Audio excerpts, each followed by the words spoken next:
જોડા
जनकी सांग है पावन कुमार राम लीलान को चली हो जनकी संग है पवन कुमार राम की लाल को चले हो जनकी सांग है पावन कुमार राम लीलान को चली भैया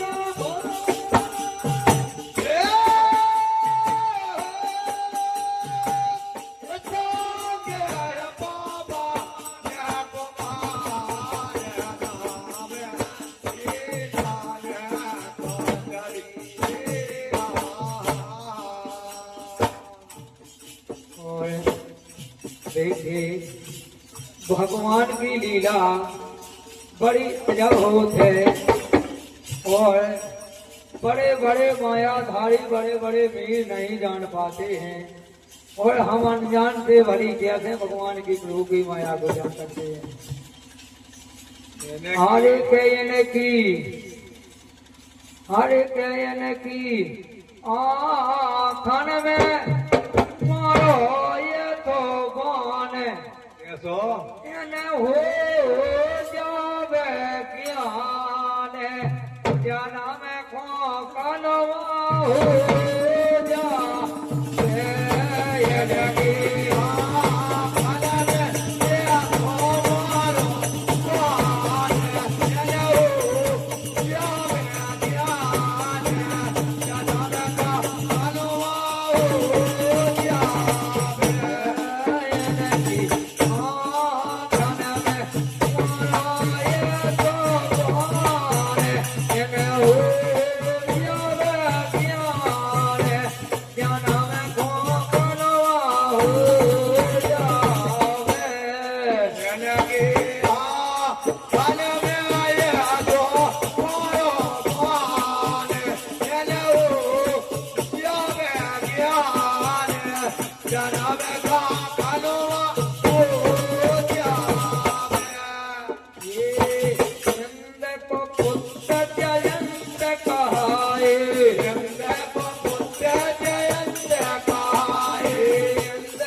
रामचंद्र जी को बड़ा जमाना पहुंचो कागा का भेद धारण करके अच्छा तो श्री राम ने एक तिनका का बाण छोड़ दिया।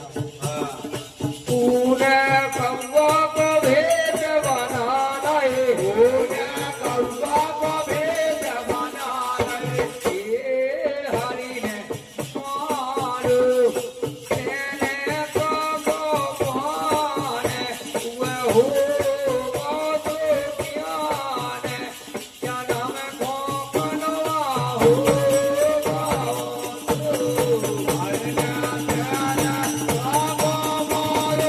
Oh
वक्त पूरा होने दो। अच्छा तो देवता घबराने लगे।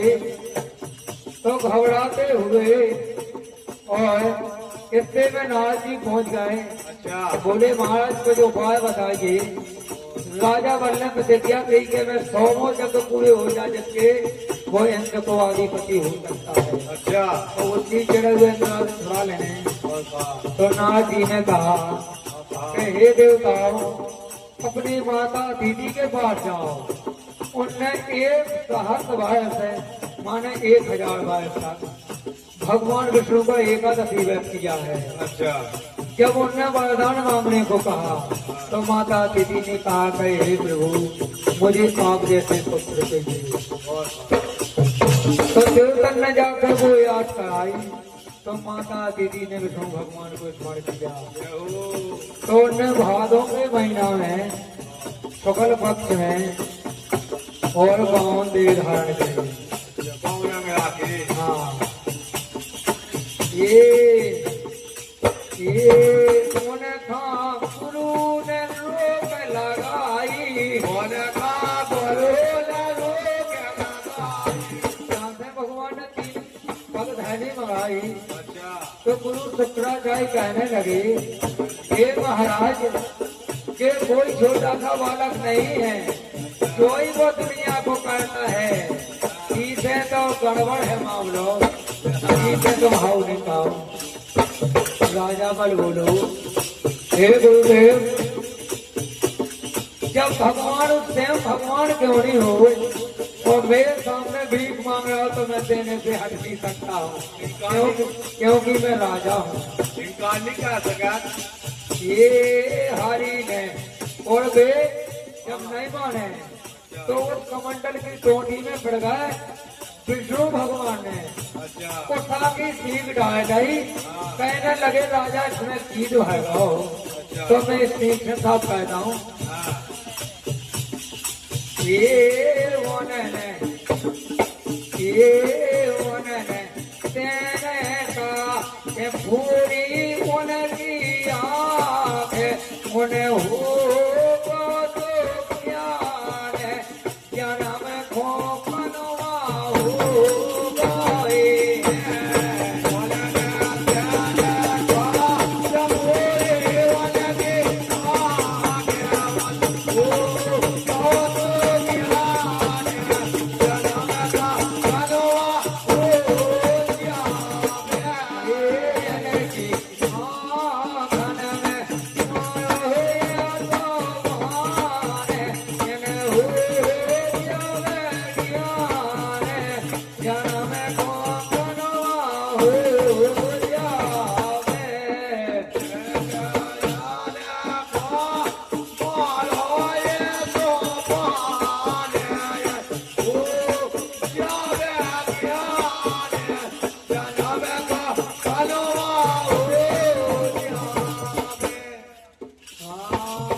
बोलिए राम राजा सरकार की।